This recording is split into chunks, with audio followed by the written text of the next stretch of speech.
leadership is not only about seeing somebody else who has succeeded, but it's very personal, and it should be characterized and cascaded to the local levels of leadership. Teachers are leaders, nurses and doctors are leaders, parents are leaders, pastors are leaders, sportsmen, musicians, artists.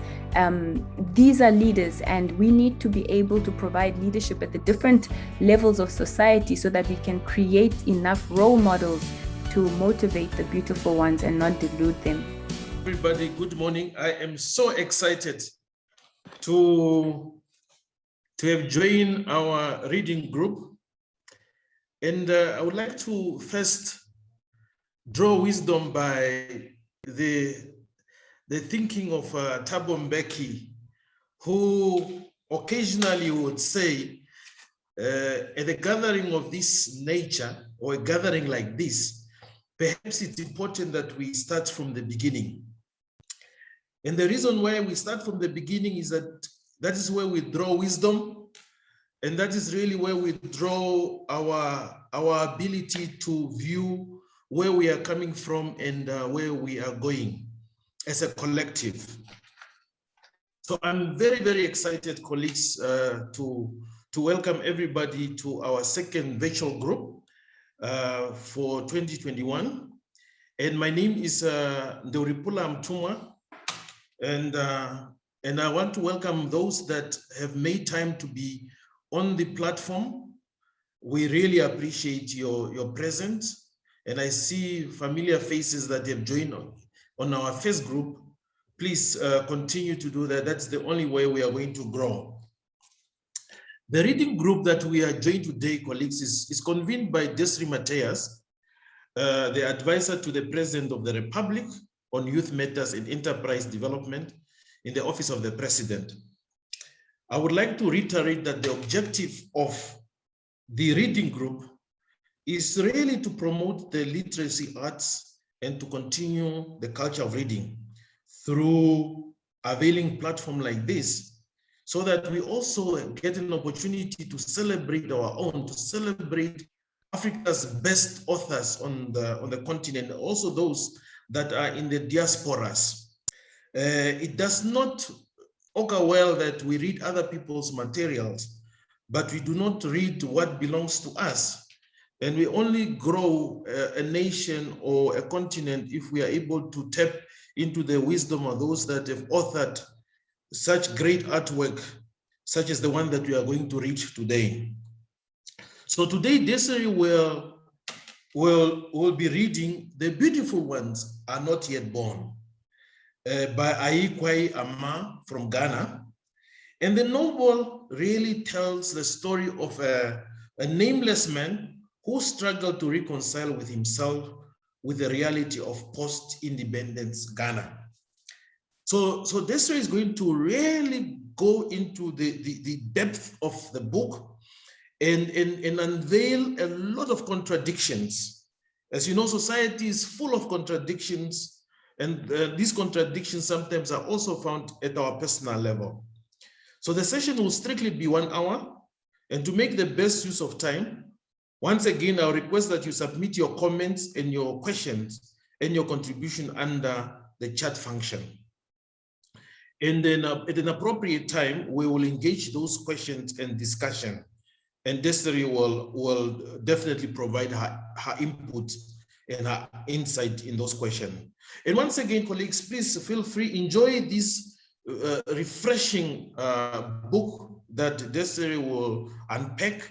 And I am excited, as I'm sure most of you will. And there's no other better way to really appreciate Africa's best that will be narrated by Daisry, by the work of Ayi Kwei Armah. So Daisry, over to you. Thank you. Thank you so much, Ndeulipula, and good morning, everyone, to all our participants who are joining us from near and far.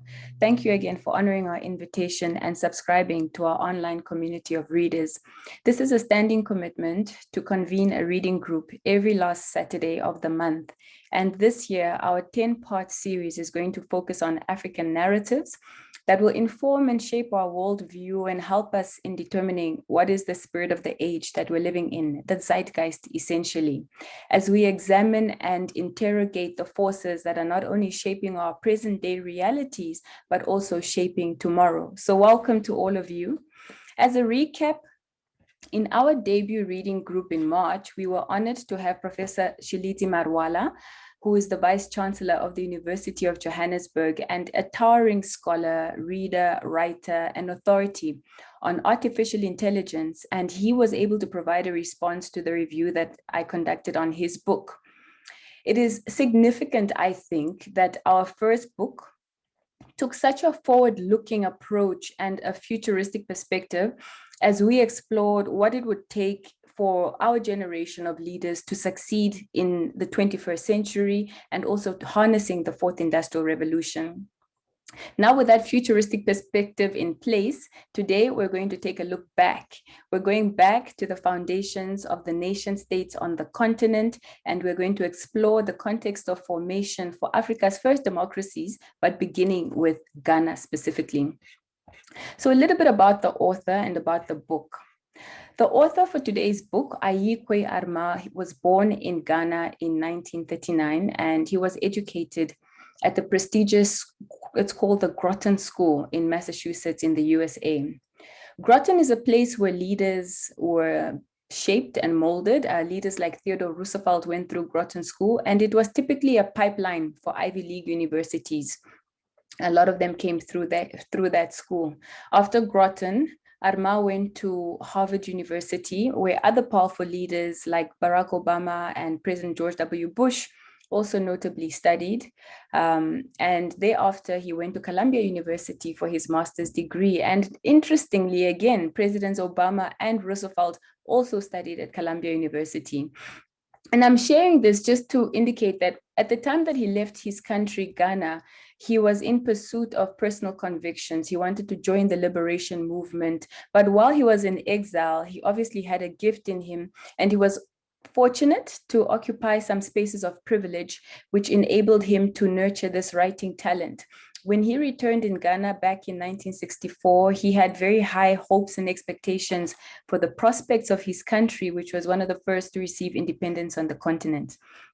So this book, The Beautiful Ones Are Not Yet Born, was published in 1968. And it is his best known work. He's written many other strong books, but this is one of the literature pieces that is often referred to even in education.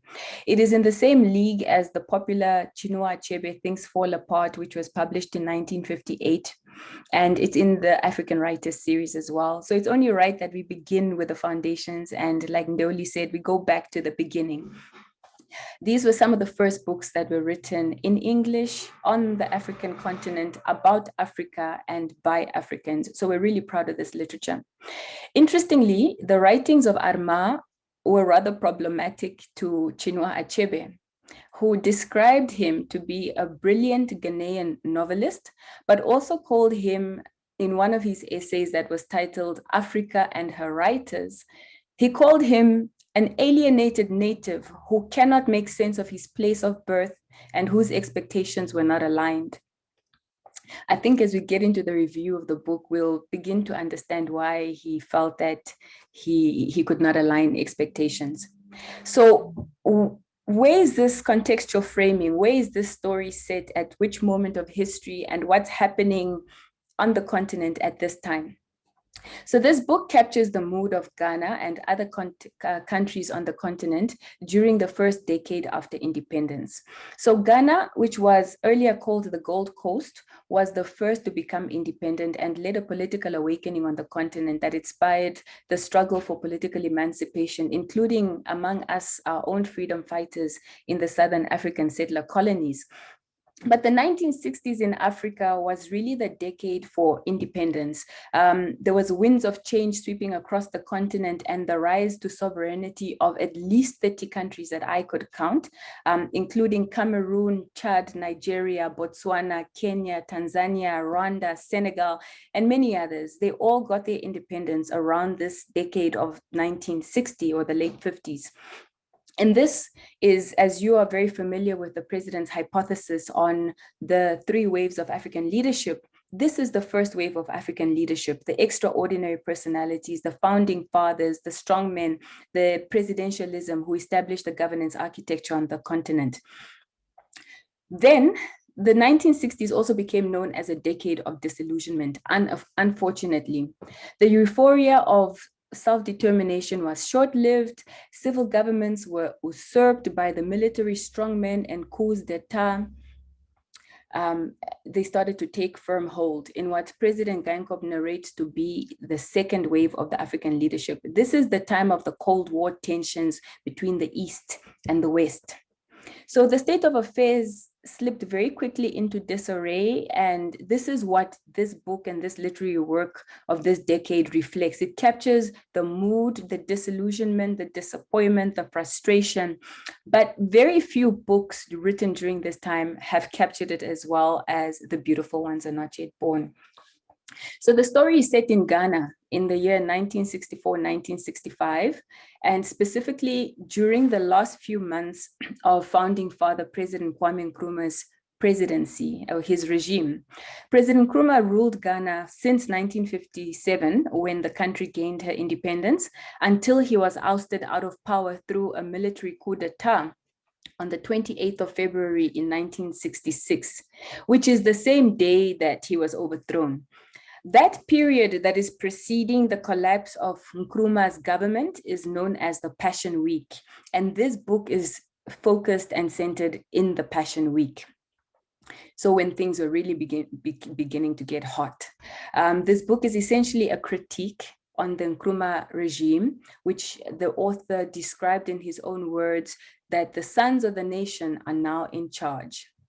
But while the country was emancipated and ushered into political liberty, Armah laments that the Nkrumah government did not entirely succeed in freeing society from the shackles of corruption, and as a result, they remained oppressed. Now, in terms of the storyline, we're now getting into the book review and looking at the characters.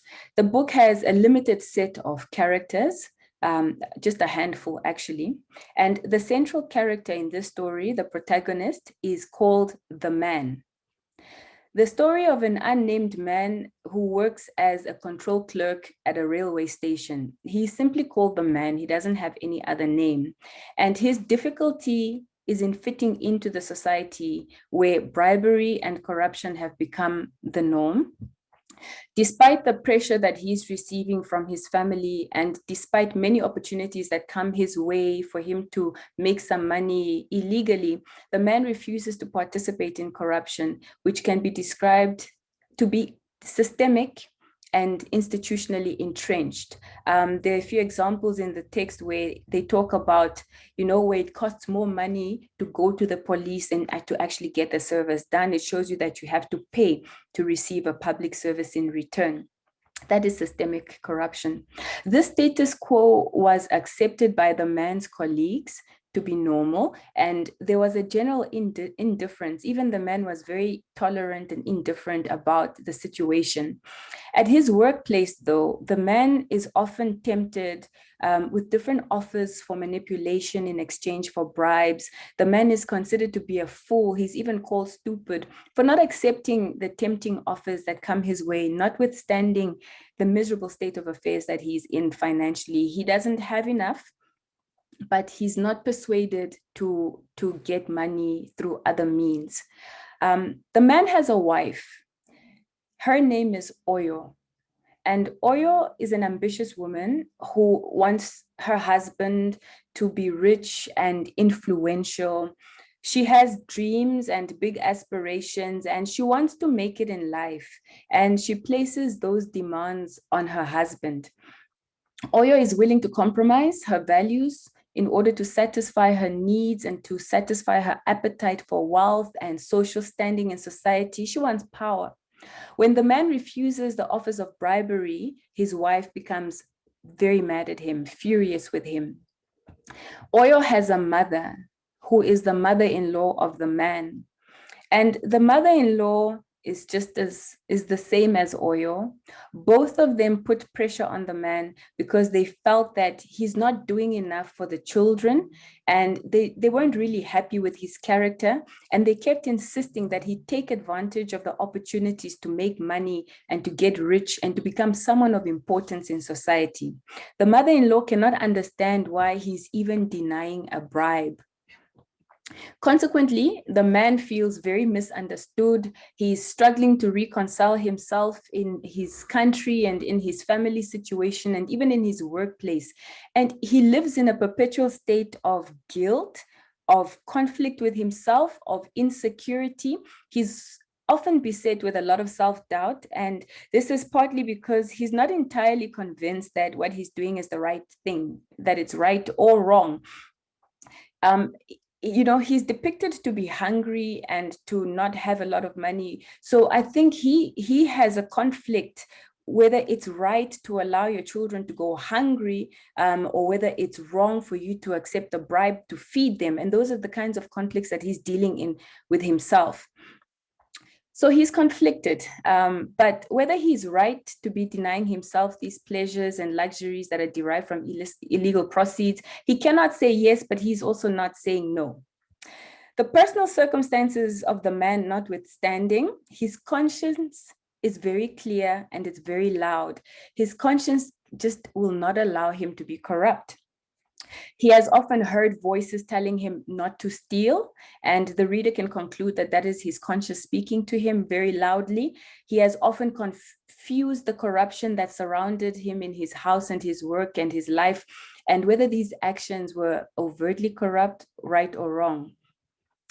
So what is notable, though, about the man's character is that he did not take direct actions to stop or to address the corruption that was so pervasive around him. He was rather passive about it. He was rather inactive. And one can say that he was defined not by what he did, but rather he was defined by what he did not do.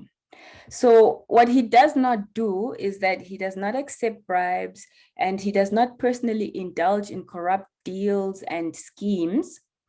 But the man is also not advancing a definite agenda against corruption. He's not taking a strong stance against it.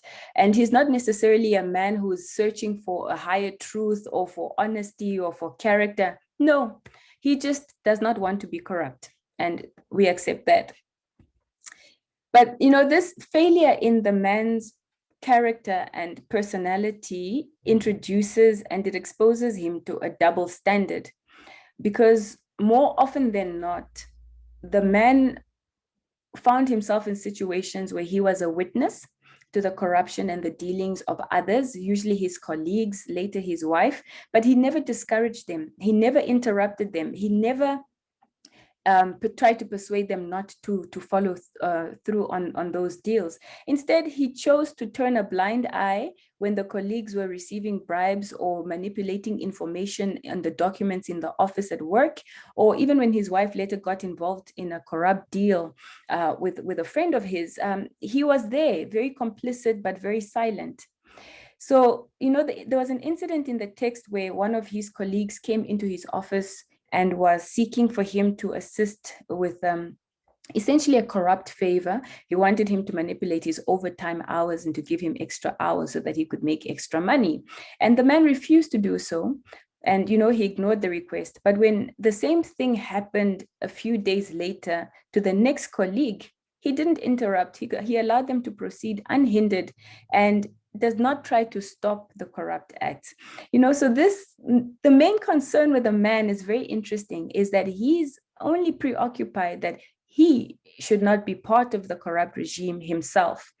Notwithstanding his high personal standard that he holds himself to, and the sacrifices that he's making in order to live at this standard and this level of clear conscience, the man is he's surprisingly not very judgmental against those around him, and he's very tolerant of the corruption that's happening around him, which can also be interpreted to have been that he has resigned to the system, that is just the way it is, but he will not be party to it.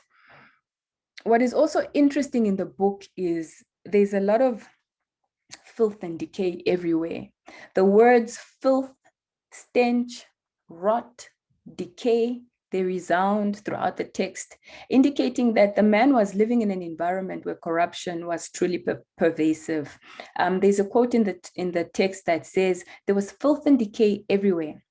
And the text speaks of the dirt was undesirable and must be eliminated. Later it says, we appealed to everyone to be clean and the evil effects of uncleanliness.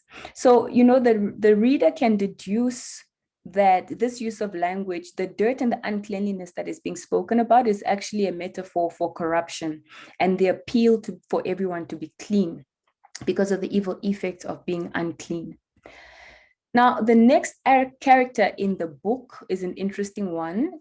He's also an unnamed man. He just simply goes by Teacher. And Teacher is a friend and a confidant of the man. But Teacher he's peculiar. He has a peculiar personality because he lives a life of seclusion. He's cut off from everybody else and he's overwhelmed.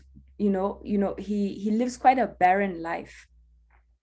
The man comes to him stressed out, overwhelmed. There's a lot of mounting pressure from his wife, from his family, the mother-in-law.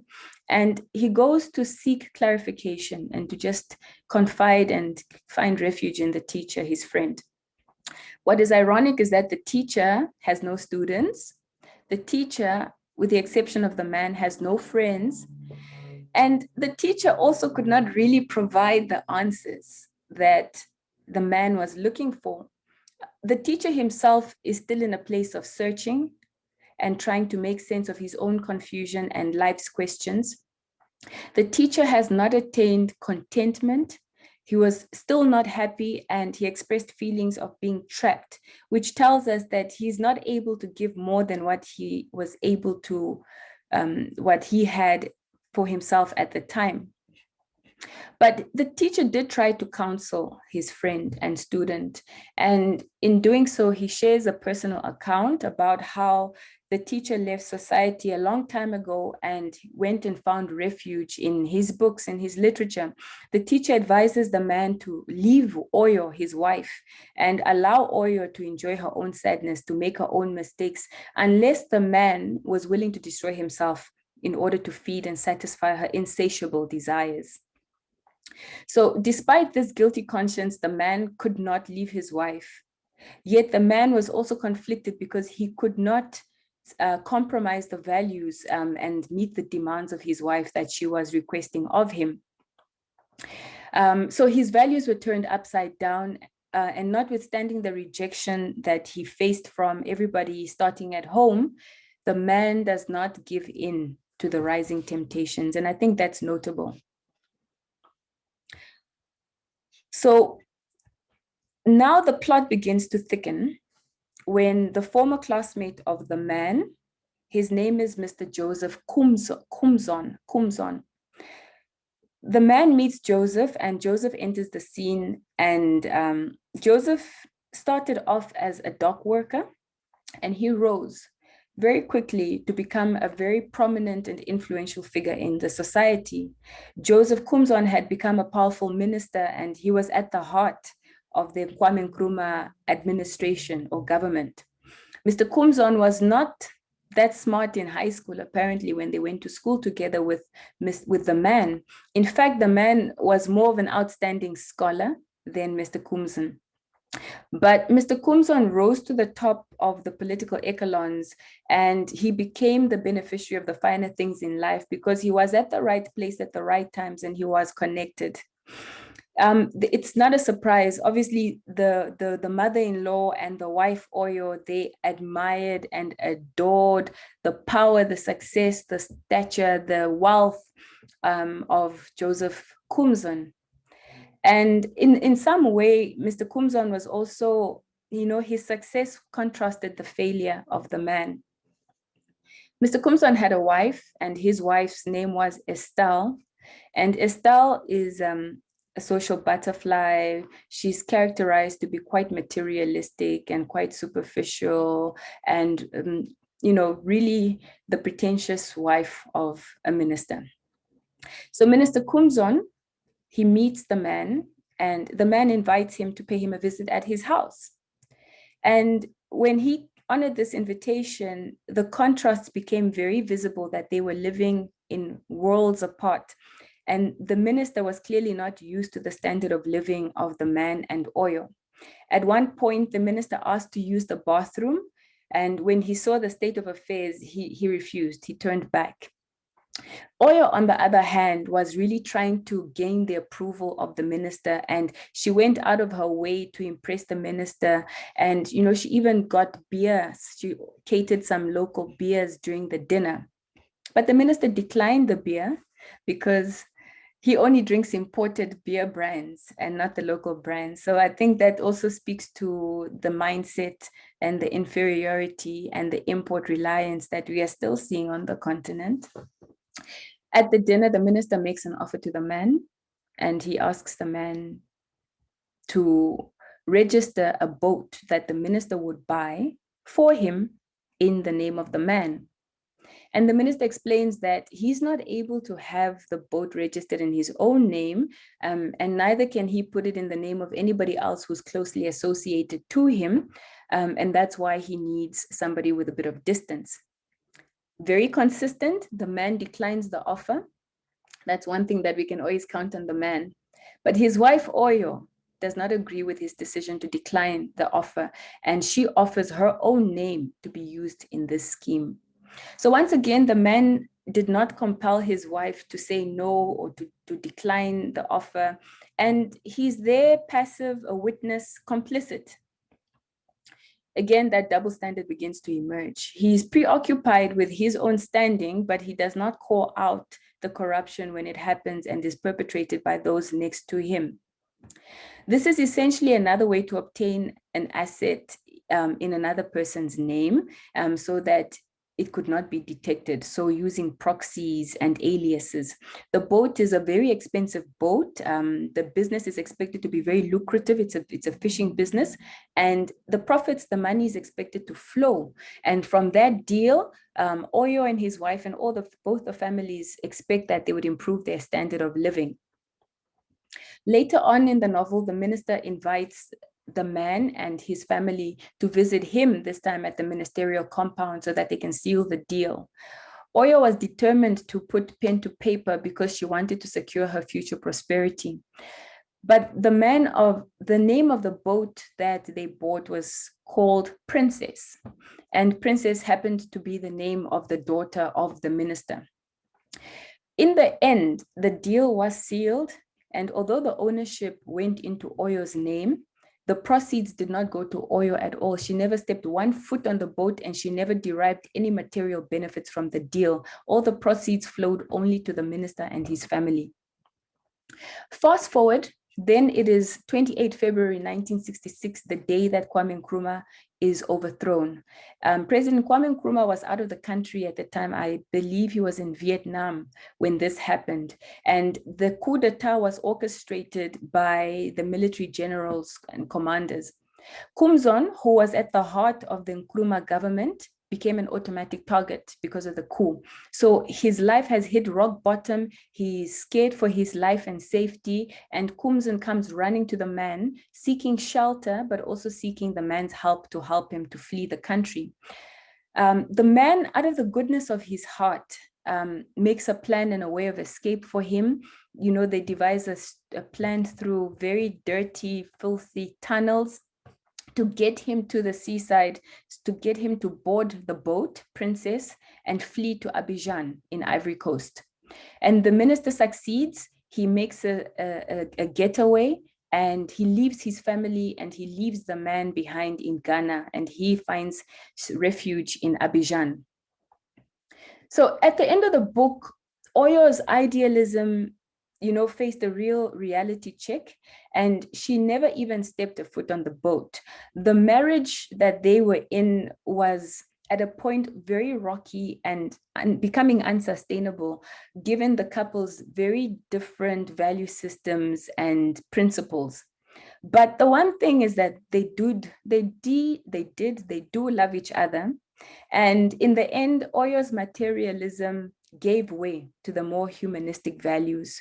Oyo reconsidered her values and she accepted her husband as he is, and this eventually saved their marriage. Now, on his way back home after delivering the minister through the getaway, the man he crosses with a bus, and the driver of that bus or lorry waves to greet him. And as the bus drives away, he catches a glimpse of the back of the lorry, and it's written, "The beautiful ones are not yet born," with beautiful misspelled with a Y instead of an I. Now, in terms of the imagery, this story depicts a decaying post-colonial Ghanaian society, one that is collapsing because of internal flaws that existed within that society. The most dominant imagery in the book is about filth and decay, and really a very putrid stench and aura that is unpleasant and undesirable, painting a picture of people who are in a state of decay and really people who are thrust onto the margins of their society. There's a lot of use of similes of the evil effects of uncleanliness and litter campaigns to clean up the mess. What is also notable is the contrast that is drawn to illustrate the disparity and the inequality chasm between the haves and the have-nots. There's a hotel that is called the Atlantic Caprice, and you can see that it's a high society hotel. It sparkles and, glitters, and it stands out like a sore thumb within the impoverished surrounding environment. There's also strong visuals of scarcity in the midst of plenty, which I think the author is using to make the point of people having to steal when they are so endowed, where there's more than enough, but people don't have enough to survive. As I draw to a conclusion on the review, it's my first time reading this book, and it's a lovely book. It's a profound story. It's likely not to be my last time reading it. I think I'll have to revisit it again. I found it to be a rather melancholic, introspective, and profoundly pessimistic novel. But it's written with a lot of depth. There's a lot of meaning in the book. There's a lot of lessons and insight that can be extracted. And I find it to be highly philosophical and even spiritual. It is a slow read. It took me some time to read the book, unlike other books that you can just fly through in 2 days. But it's because of the depth and the style of the writer, who was really elaborate in his descriptions. He really wanted you to feel what it was like to be there at that time. And I mean, he has a pattern of like describing the walks of the man to the grain, to the detail. The author succeeded in unmasking, I believe, and in mirroring the prevailing mentality and the mindset of that time. And there are many themes and lessons that can be extracted throughout this book. One more thing, the story has a deeper meaning, and it is written more like an allegory of post-independence Ghana. So it's full of ironies. It has names that are not names, people who are unnamed, but the true meaning lies behind those aesthetics. I find it pretty ironic that the man did not really characterize the ideal man of the time. Neither was he your typical. Most appropriately, he was a nonconformist. He was a perpetually conflicted man. He was a very different man, an uncommon man, and he did not really represent the man of the time. Similarly, the teacher who had no students, who lived alone, lived a rather barren life, the teacher who also could not provide the clarity, and the teacher who was not really a wise man. But this is fiction, and fiction provides us that avenue to dissect and to reflect on our community.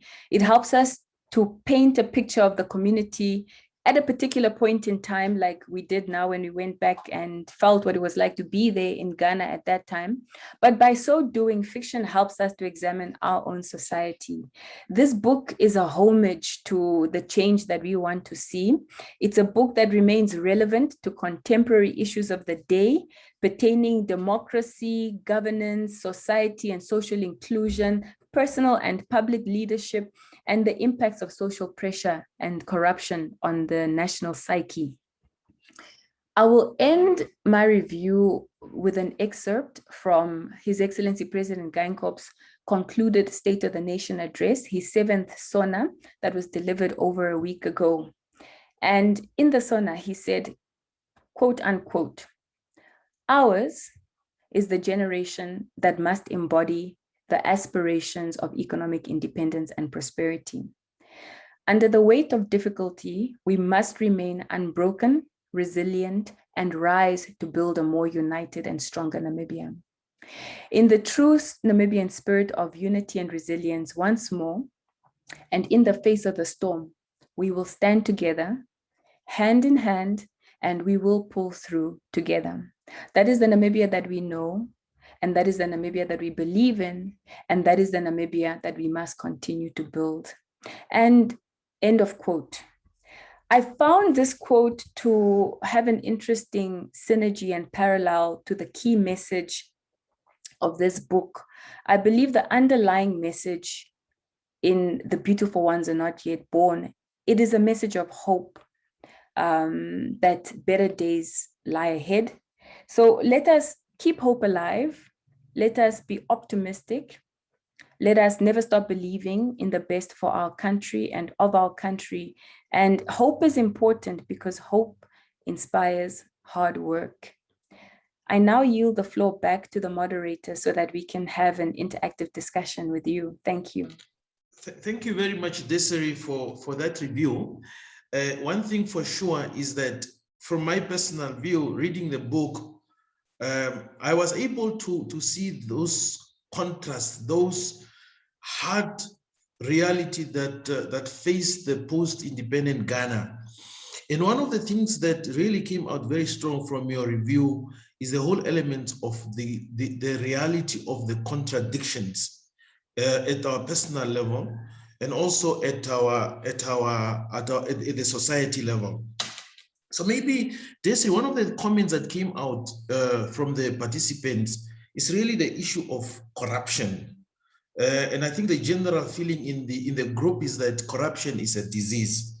Maybe you can shed some light on that. How do you think we should address this animal called corruption if we are able to move as a collective and maybe also move in the same aspiration as what the president was just saying in his concluding remark? Yeah, no, absolutely. Corruption is dishonesty, and dishonesty is a human vice. I'll start with my reflection on the title of the book. The title is my favorite feature of the book. It's so intriguing to wonder why the beautiful is spelled incorrectly, and deliberately so. You don't expect the word beautiful to be, misspelled because it's supposed to be beautiful and perfect, but it's a deliberate play on the juxtaposition of the philosophical, right? And the title connects us to Queen Nefertiti of Egypt. The name Nefertiti in itself means the beautiful one has come. So 2,000 years ago, an African daughter was born on the continent, and she was called the beautiful one has arrived. Elsewhere in Bethlehem, 2,000 years ago, the baby Jesus was born as Messiah or Redeemer. And 2,000 years later, Armah says, the beautiful ones are not yet born. So, besides the fact that the title has a very messianic and a very pregnant, hopeful expectation that the best is yet to come, it's also very clear that Armah is not describing physical beauty and appearances, not that of Nefertiti. He's talking about the people of virtue, those who represent the best in our society. They are the ones who need to come forth. Hence the contradictions. Nations rise and fall because of the forces, either external forces or internal forces. I think it's the American founding constitution that says the only thing that could bring the United States of America is from within. No external force will be able to overwhelm the unity that we have. And that is the fundamental and the critical question, I think, in The Beautiful Ones Are Not Yet Born, is do we have the critical mass of the beautiful ones to avoid a collapse? And whether the external forces are the ones who are going to mount pressure, or is it the internal contradictions that are going to weaken us to the point of collapse? So the social pressure is really the overarching theme, and I think that's the one that introduces the rest of the contradictions. I'll get to the corruption a bit after this intervention. But I want to make the point that there's a big character flaw in the man, to me, and that is his ability to turn a blind eye. He turned a blind eye to bribery. He turned a blind eye to manipulation. Eventually, he turned a blind eye to his wife's own corrupt scheming, even though it was happening in his full view. And, you know, I don't quite agree that he was not corrupt.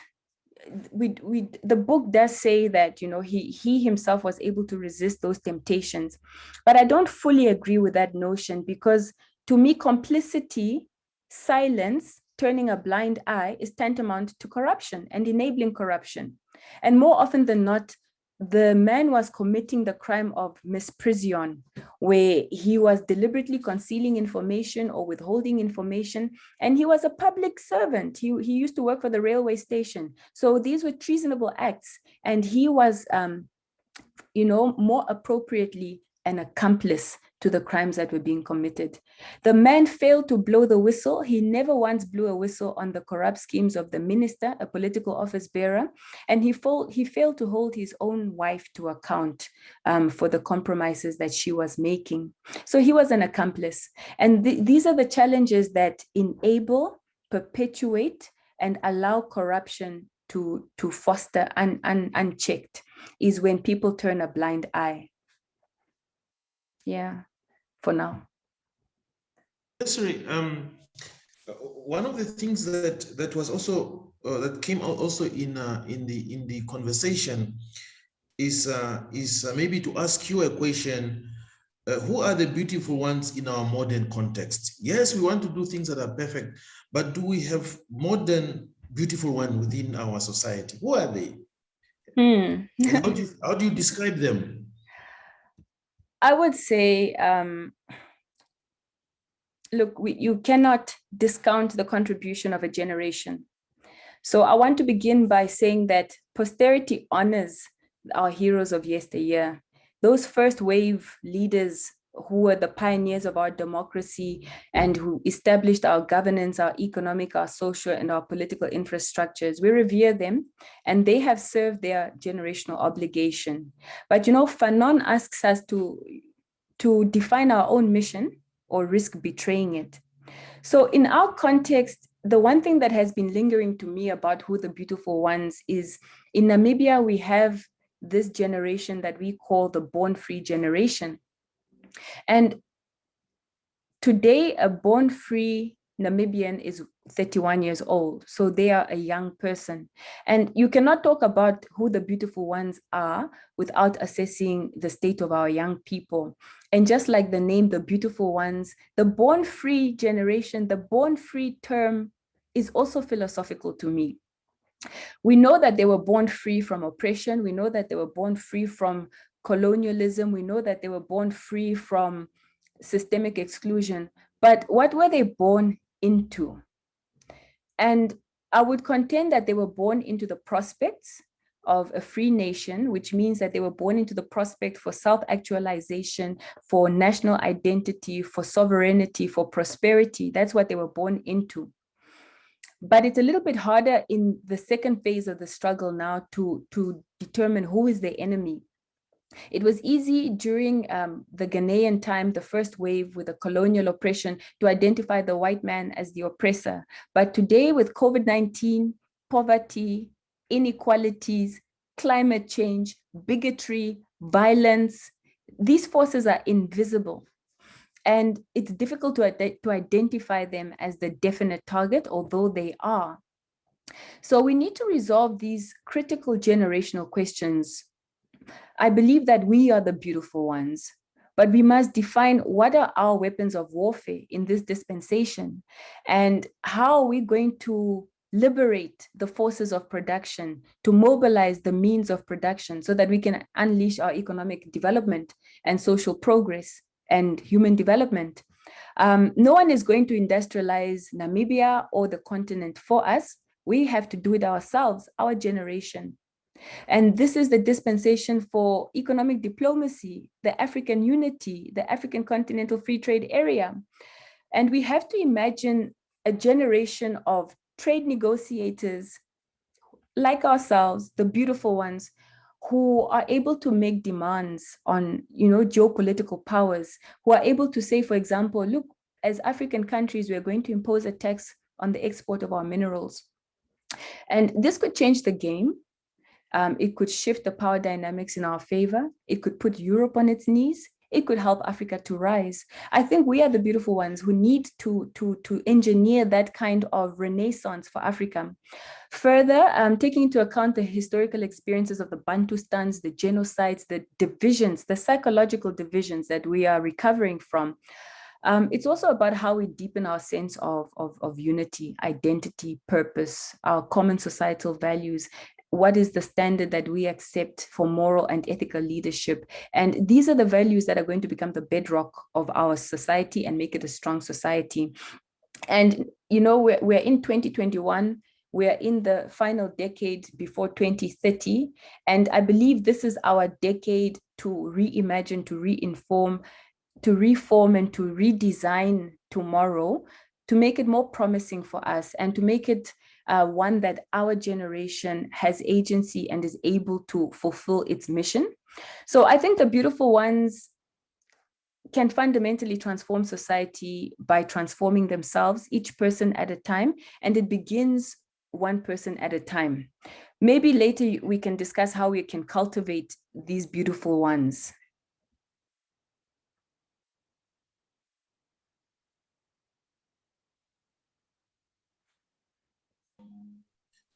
Maybe just jump into it quickly. How can we cultivate the beautiful one? Okay, should I? Yeah, please go ahead. What I love about this book is that it's about the past, but it's also about the present. We're still dealing with the contemporary issues of asset swaps and proxies and governance and the hustle that our generation has to endure in order for us to live a soft life. And, we're fighting the daily temptations of covetousness as well, and materialism and fleeting success and wealth.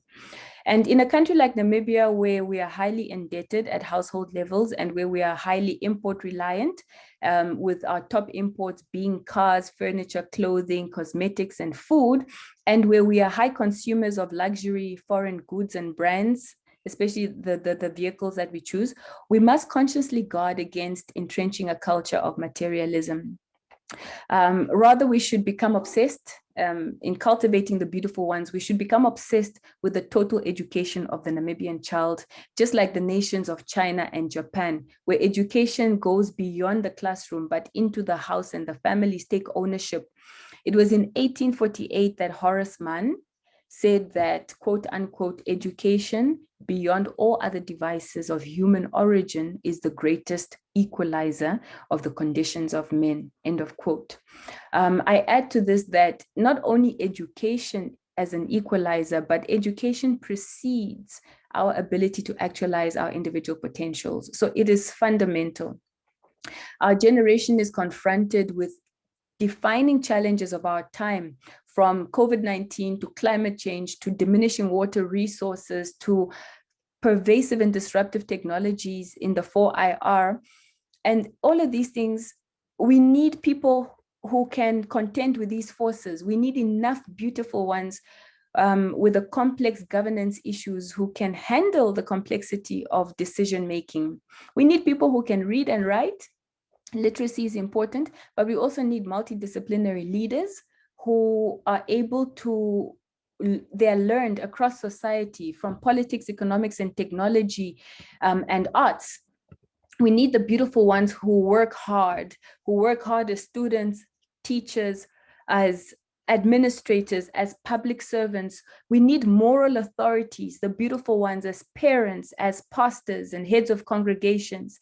We need to inculcate a culture of ethical leadership so that we can deliver an improvement in the quality of lives. Whether they're coming at the scale that they need to, I believe they are. In Namibia, we have about 850,000 youth, or 37% of the population is youth between the ages of 14 to 35. And I say that the beautiful ones are already here. I believe that we are the beautiful ones, and we are the ones that we have been waiting for, the hope and the faith and the hopeful expectation. It is wrong to spend more money and more time on the past. So in cultivating the beautiful ones, governments and fiscal budgets, the fiscal strategy, it needs to remain and focus on pro-poor and pro-youth fiscal strategy. In Namibia, our situation is unique. We're spending about 50.1% of our budget already in the social sectors, health, education, social welfare, which address a lot of youth issues. But we also need to intensify investment into catalytic economic sectors. This is the only way that we can polish and refine the beauty of the beautiful ones. We also need to accelerate the work we're doing in health so that we can make sure that we have a healthy and a productive labor force. Finally, Ndeuli, on cultivating the beautiful ones, I just want to sound the alarm and the urgency that time is ticking. And this demographic dividend that we talk about, it's not here to stay. That window of opportunity opened for Namibia in early 1990s. And we only have until about 2060 before that window closes on us. So within this time, we need to make sure that we have invested in young people, that we have capacitated them to become economically productive, that these young people have savings so that by the time they exit the dividend bracket, they will not become a fiscal burden to the state. So every opportunity has a lifetime, and it should be seized within the lifetime of the opportunity. Thank you very much, Daisry, about that input. Just quick comments that came into the group that I think are very important. One from Ada saying that I like the protagonistic definition of corruption, stealing by means of employment. That's some of the comments that are coming out. There's also a comment from Hafo talking about the importance of knowledge.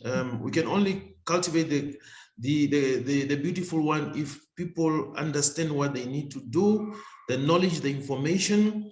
And there was also a comment by Reginald, who perhaps maybe wanted, out of interest, just to find out from the characters in the book, who do you think is or the beautiful one? I think he wants to say, who will you say was the beautiful one in the book amongst the character as a best example?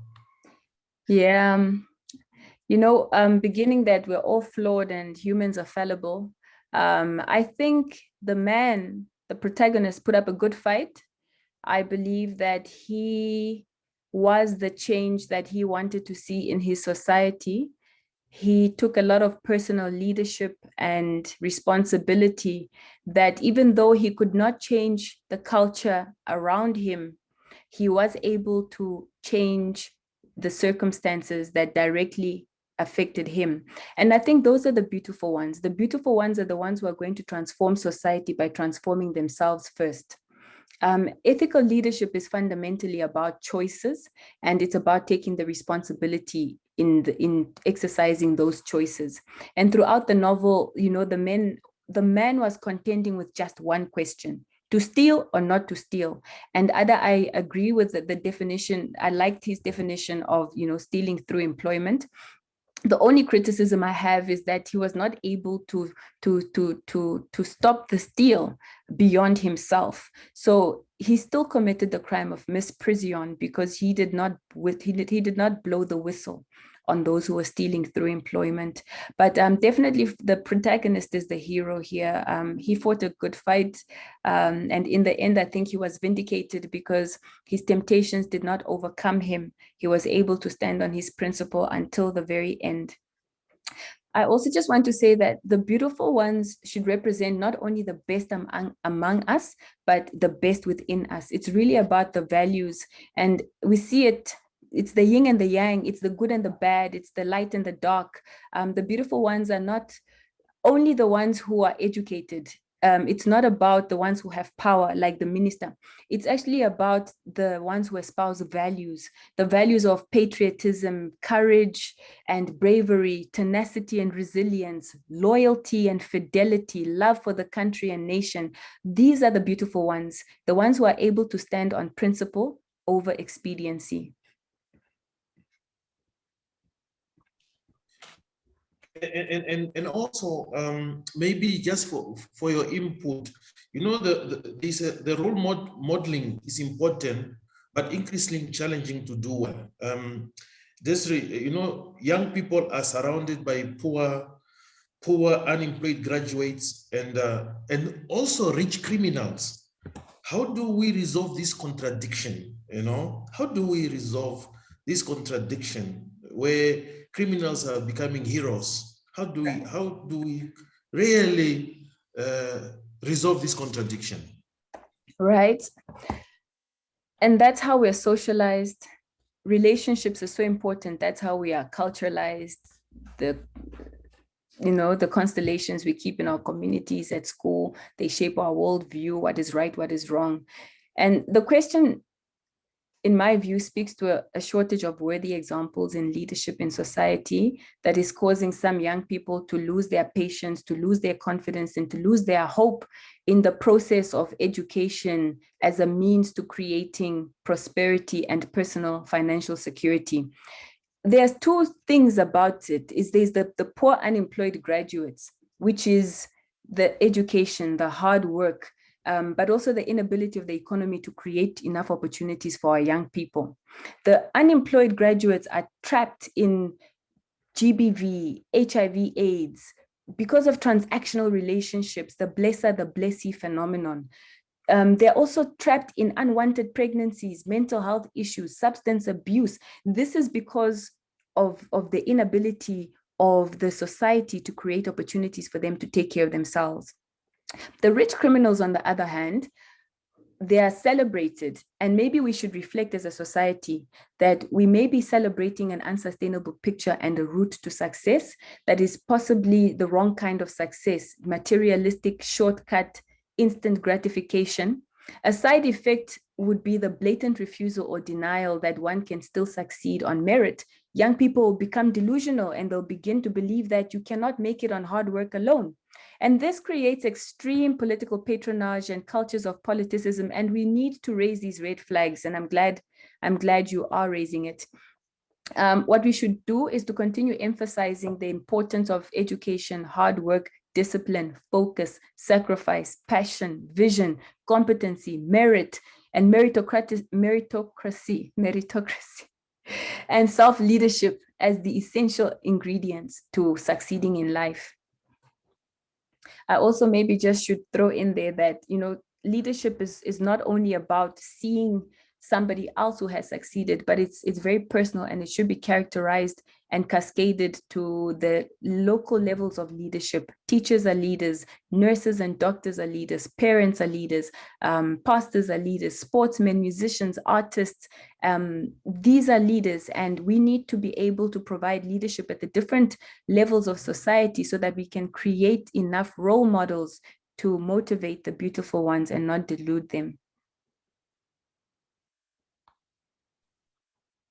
There's a positive comment from Heather. Yeah. That I thought I should read. Yeah. And Heather say, in the context of Namibia, this dialogue offers a lot of food for thought. the beautiful ones are already here. So the beautiful ones are already here.